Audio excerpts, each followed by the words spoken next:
Good morning you all. स्वागत है आप सभी लोगों का एक बार फिर से क्लास 12th मैथ्स के ऑनलाइन स्टडी चैनल पे। कल के लेक्चर में आप लोगों ने मैट्रिक्स एक्सरसाइज 3.1 के कुछ क्वेश्चन को डिस्कस किया हुआ था।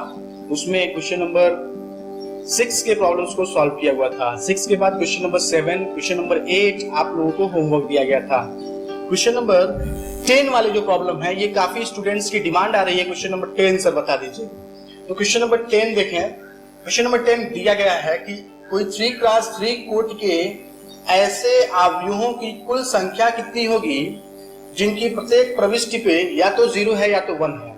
तो आप जानते हैं 3x3 का मैट्रिक्स बनाना है। 3x3 का मैट्रिक्स आप जानते हैं, उसमें 3x3 ऑर्डर होगा तो 3 रो 1 2 3 एंड 3 कॉलम 1 2 3। 3 रो और 3 कॉलम होंगे।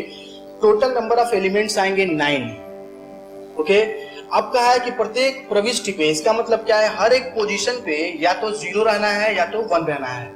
या तो यहाँ 0 होगा या तो 1 होगा, या तो यहाँ 0 होगा या तो 1 होगा। ऐसे सारे एलिमेंट्स पे, सारे पोजीशन पे या तो 0 होना है या तो 1 होना है। तो दो डिजिट को फिक्स कर रखा है, या तो 0 या तो 1। और टोटल जो नंबर है वो कितने दिए गए हैं, वो टोटल नंबर मैट्रिक्स में होंगे 9। So the answer will be 2 to the power 9। 2 to the power 9 multiply करेंगे तो 2 to the 4, 2 जा 8, 2 जा 16, 2 जा 34, 2 जा 64, 2 जा 128, 2 जा 256, 2 जा 512। 512 जो होगा वो राइट आंसर होगा। ओके, तो ये चैप्टर इस तरह से फिनिश हुआ, ये एक्सरसाइज फिनिश हुआ, एक्सरसाइज 3.1। अब डिस्कस करते हैं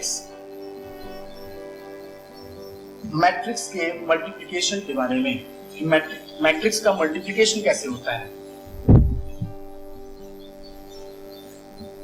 तो जैसे आपने पढ़ा था प्रीवियस लेक्चर में, मैट्रिक्स का एडिशन आप लोगों ने पढ़ा था, मैट्रिक्स का सब्ट्रैक्शन भी आप लोगों ने पढ़ा था। वैसे ही मैट्रिक्स का एडिशन भी करना होता है। तो मैट्रिक्स के एडिशन के लिए कुछ कंडीशन है। जैसे कि एडिशन में आप लोगों ने पढ़ा था कि दो मैट्रिक्स तभी ऐड हो सकते हैं जब उनके ऑर्डर क्या हो, सेम ऑर्डर के हो। यहाँ पे वैसे ही अगर मैट्रिक्स का मल्टीप्लिकेशन करना है तो मैट्रिक्स के मल्टीप्लिकेशन के लिए भी कुछ कंडीशन है। तो सपोज कर लीजिए, ये कोई मैट्रिक्स है ये कोई मैट्रिक्स है जिसका ऑर्डर है m cross n। And B कोई दूसरा मैट्रिक्स है जिसके करस्पॉन्डिंग एलिमेंट Bij हैं। इसके जो ऑर्डर आ रहा है वो है m क्रॉस p। तो दोनों मैट्रिक्स का मल्टीप्लिकेशन तभी पॉसिबल हो सकता है जब पहले मैट्रिक्स का कॉलम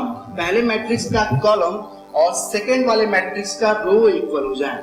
मतलब दो मैट्रिक्स का मल्टीप्लिकेशन करेंगे तो उसमें आपको देखना होगा क्या पहले वाले मैट्रिक्स का जो कॉलम है वो दूसरे वाले मैट्रिक्स के रो के इक्वल है कि नहीं है। तो यहाँ से आप देख पा रहे हैं कि हाँ, कि इसका जो कॉलम है इसमें n कॉलम है और बी कोई मैट्रिक्स है इसमें n रो है, तो ऑब्वियसली इसका नंबर ऑफ कॉलम और इस मैट्रिक्स का नंबर ऑफ रो इक्वल है। इस कंडीशन में मल्टीप्लिकेशन पॉसिबल होगा।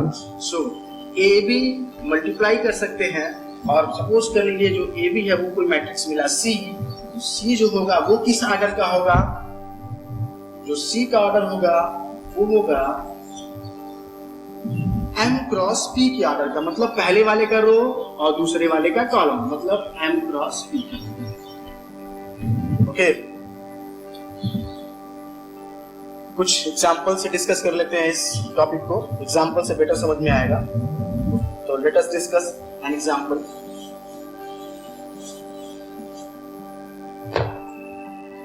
सपोज करिए एक कोई मैट्रिक्स गिवन है, ये दिया है 1 2 3 and 4। ये 2x2 का है और बी कोई दूसरा मैट्रिक्स दे रखा है। सपोज करिए बी कोई मैट्रिक्स दिया है, वो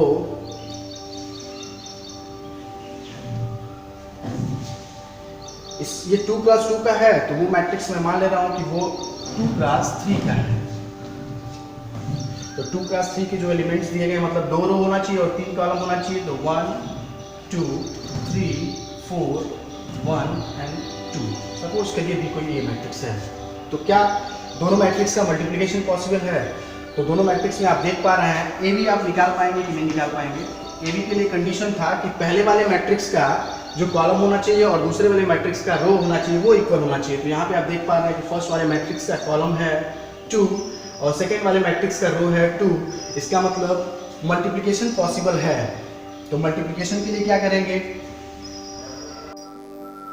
अब जो मैट्रिक्स मिलेगा ए बी, वो आपने देखा था कि जो मैट्रिक्स ए बी मिल रहा था उसका जो ऑर्डर था वो पहले वाले रो और दूसरे वाले कॉलम के इक्वल, मतलब ये मैट्रिक्स मिलेगा 2 क्रॉस 3 का, ये मैट्रिक्स 2 क्रॉस 3 का मिलेगा। और इसमें जो एलिमेंट आएंगे वो कौन कौन से आएंगे, तो 2 क्रॉस 3 का एलिमेंट है ऑब्वियसली 6 एलिमेंट आएंगे, मतलब 2 रो होगा और 3 कॉलम होगा। तो 2 रो मतलब 1 2, 2 रो होगा और 3 कॉलम होगा 1 2 3। तो आप एलिमेंट देख पा रहे हैं, यहाँ एक एलिमेंट होगा, यहाँ होगा, यहाँ होगा, ये एलिमेंट की पोजीशन है। इसका मतलब इसमें 6 एलिमेंट होंगे। तो आपको वैल्यू फाइंड आउट करनी है किसकी, first row first column, second row first column, यहां से first row second column, first row third column, second row first column, second row second column, second row third column. अब value कैसे कैसे multiply करेंगे, तो जब आप यहां से निकालना है इस पोजीशन पे तो A11 आएगा, मतलब पहले वाले मैट्रिक्स का रो और दूसरे वाले मैट्रिक्स के कॉलम से मल्टीप्लाई करें, मतलब यहाँ से करस्पॉन्डिंग एलिमेंट से करेंगे। तो पहले वाले एलिमेंट का जो फर्स्ट पोजीशन पे वो क्या है, मतलब ये मल्टीप्लाई ऐसे जाएगा, ऐसे और ये ऐसे। तो आप यहाँ से देख पा रहे हैं फर्स्ट वाला फर्स्ट से मल्टीप्लाई करेगा तो 1 1 जा 1 1 into 1 प्लस 3 into 2 3 2 जा 6, ये आपकी वैल्यू होगी। 1 1 जा 1 प्लस 3 2 जा 6 6 1 7, यहाँ पे जो आएगा वो आएगा 7। ऐसे A12 की वैल्यू निकालेंगे, तो मैं निकाल दे रहा हूँ। A12 की जो वैल्यू होगी वो क्या होगी, तो first row second column corresponding element से मल्टीप्लाई करेंगे तो 1 into 3, तो 1 into 3 प्लस दूसरे वाले एलिमेंट से दूसरे से 3 into 4, ये क्या होगा, तो 1 3 जा 3 प्लस 4 3 जा 12, ये आएगा 15। अब A13 पे क्या आएगा, A13 मतलब इसका पहला रो और इसका तीसरा कॉलम करस्पॉन्डिंग एलिमेंट से मल्टीप्लाई। तो पहला रो पहला एलिमेंट 1, तीसरा कॉलम तो ये 1, तो 1 1 जा 1 1 into 1 प्लस 3 into 2 3 2 जा, तो 1 1 जा 1 प्लस 3 2 जा 6 6 1 7। नेक्स्ट ऐसे निकालें A21 की वैल्यू, A21 की वैल्यू क्या आएगी, मतलब सेकेंड रो और फर्स्ट कॉलम, तो इससे मल्टीप्लाई करते 2 1 जा 2 प्लस 4 2 1 जा 2 प्लस 4 2 जा 8, तो ये आएगा आपका 10। ऐसे ही A22 निकालेंगे, तो सेकेंड रो सेकेंड कॉलम, तो 2 3 जा 6 प्लस 4 4 जा 16, तो 6 प्लस 16 इज इक्वल टू 22। ऐसे ही A23 को भी निकालें, 2 3 सेकेंड रो थर्ड कॉलम, तो 2 1 जा 2, तो इसका आंसर आएगा 2 1 जा 2 प्लस 4 2 जा 8, 8 प्लस 2 10 आ जाएगा।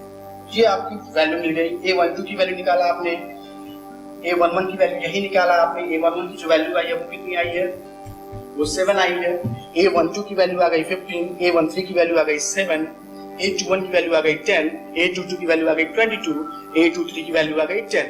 अब सारे वैल्यू को इसमें पुट कर दें, यही आपका आंसर होगा। ओके, तो this is the required matrix 7, यहाँ पे मैं लिख दे रहा हूँ, ये आएगा 7, सेकेंड रो फर्स्ट कॉलम पे ये आएगा 10, यहाँ पे आएगा आपका A12 पे आएगा 15, एंड A13 पे जो आएगा वो आपका आएगा 7, A22 पे आएगा 22, एंड A23 पे आएगा। So this is the answer. Okay, thank you.